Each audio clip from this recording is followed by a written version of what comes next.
कभी सोचा है कि हमारा अपना शरीर जो हमें बचाने के लिए बना है, वही हमारा सबसे बड़ा दुश्मन कैसे बन सकता है? आज हम बात करेंगे 2025 के मेडिसिन के नोबेल प्राइज के पीछे की उस जबरदस्त साइंस की। एक ऐसी खोज जो हमारे शरीर के अंदर छिपे हुए पीस कीपर्स यानी शांति दूतों को सामने लाती है। तो चलिए इसे समझते हैं। जरा सोचिए, हमारे शरीर में इन्फेक्शन से लड़ने के लिए बहुत ही शक्तिशाली सैनिक मौजूद हैं। लेकिन कोई चीज तो है जो उन्हें हमारी अपनी ही सेल्स पर हमला करने से रोकती है। वो क्या है?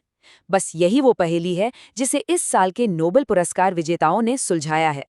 तो सबसे पहले ये समझना जरूरी है कि ये खतरा है क्या जो हमारे अंदर से ही पैदा होता है, जब हमारे अपने ही रक्षक हमारे खिलाफ हो जाते हैं। अपने इम्यून सिस्टम को एक बहुत ही अलर्ट आर्मी की तरह समझिए। इसका काम है बैक्टीरिया और वायरस जैसे बाहरी दुश्मनों को पहचानना और खत्म करना। लेकिन कभी-कभी ये आर्मी कंफ्यूज हो जाती है।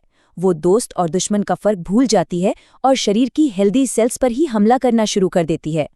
इसी भयानक सिचुएशन को ऑटो इम्यूनिटी कहते हैं। और ठीक यहीं पर 2025 का नोबेल पुरस्कार एक जबरदस्त समाधान लेकर आता है, जो इस खतरनाक अंदरूनी लड़ाई को कंट्रोल करने का एक तरीका बताता है। तो इस साल का प्राइज उन कमाल के वैज्ञानिकों को मिला है जिन्होंने शरीर के अपने ही इंटरनल कंट्रोल सिस्टम को खोज निकाला। उन्होंने उस मैकेनिज्म का पता लगाया जो हमारी इम्यून आर्मी को काबू में रखता है, ताकि वो सिर्फ असली दुश्मनों से लड़े, खुद से नहीं। और ये हैं वो 3 महान वैज्ञानिक जिन्होंने ये कमाल की खोज की। अमेरिका से मैरी ई ब्रैंको और फ्रेडरिक जे रैम्सडेल, और जापान से शिमोन साकागुची। इनके जबरदस्त काम ने इम्यूनोलॉजी की दुनिया को हमेशा के लिए बदल दिया है। चलिए अब प्राइज से हटकर असली साइंस पर फोकस करते हैं। आइए मिलते हैं उन सेल से जो हमारे शरीर के अंदर ये शांति बनाए रखने का काम करती हैं। ये जो कॉन्सेप्ट है इसे कहते हैं पेरिफेरल टॉलरेंस। इसे शरीर का आखिरी सेफ्टी नेट समझिए। ये पक्का करता है कि जो immune cells main training centre से बाहर निकलती हैं, वो शरीर के बाकी हिस्सों में जाकर तबाही न मचाएं। ये एक बहुत जरूरी सुरक्षा कवच है। तो इस सेफ्टी नेट को लागू कौन करता है? मिलिए इस कहानी के हीरोज से। ये हैं स्पेशल सेल्स, जिन्हें रेगुलेटरी टी सेल्स कहा जाता है, या जैसा कि वैज्ञानिक इन्हें प्यार से बुलाते हैं, ट्रेग्स। यही हैं असली शांति दूत। आप ट्रेग्स को इम्यून सिस्टम की एक एलीट पीस कीपिंग फोर्स की तरह मान सकते हैं। उनका बस एक ही मिशन है, युद्ध विराम लागू करना और जरूरत से ज्यादा आक्रामक इम्यून सेल्स को शांत करना, इससे पहले कि वो बहुत ज्यादा नुकसान कर दें। मतलब ये शरीर के डिप्लोमैट्स हैं। तो सवाल ये है कि ये काम करते कैसे हैं? ये छोटे छोटे शांति दूत आखिर इम्यून सिस्टम के गुस्से को कंट्रोल करने के लिए क्या तरीके अपनाते हैं? चलिए देखते हैं। इनके पास एक कमाल की 3 स्टेप स्ट्रैटेजी है। पहला, ये आक्रामक सेल्स को एक्टिवेट करने वाले सिग्नल को सीधे ब्लॉक कर देते हैं। दूसरा, ये एक जरूरी फ्यूल IL-2 को सोख लेते हैं, जिससे आक्रामक सेल्स को बढ़ने के लिए एनर्जी ही नहीं मिलती। और तीसरा, ये शांत करने वाले केमिकल मैसेज भेजते हैं जो पूरे सिस्टम को ठंडा कर देते हैं। है ना कमाल का पीस मिशन? और इससे साफ पता चलता है कि इनका काम कितना जरूरी है। जब ट्रेग्स ठीक से काम कर रहे होते हैं तो इम्यून सिस्टम बैलेंस में रहता है, लेकिन जब ये फेल हो जाते हैं तो पूरा सिस्टम अराजकता में डूब जाता है, जिससे आर्थराइटिस और टाइप 1 डायबिटीज जैसी खतरनाक ऑटो इम्यून बीमारियां होती हैं।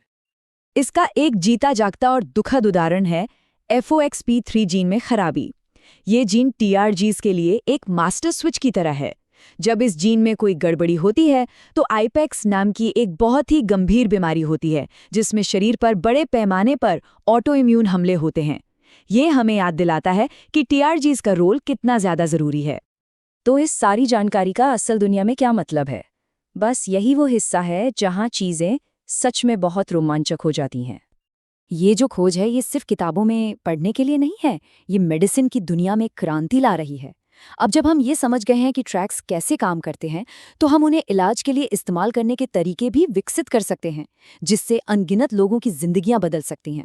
ट्रेग्स में ऑटो इम्यून बीमारियों का इलाज करने, ऑर्गन ट्रांसप्लांट के बाद रिजेक्शन को रोकने और यहाँ तक कि गंभीर एलर्जीज को कंट्रोल करने की भी जबरदस्त क्षमता है।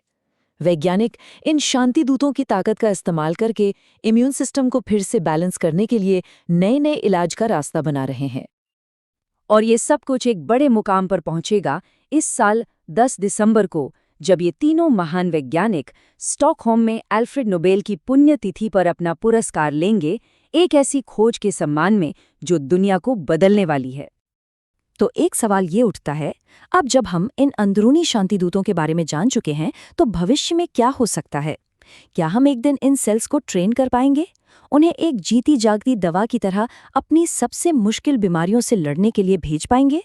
इस अविश्वसनीय खोज का भविष्य वाकई बहुत रोमांचक है।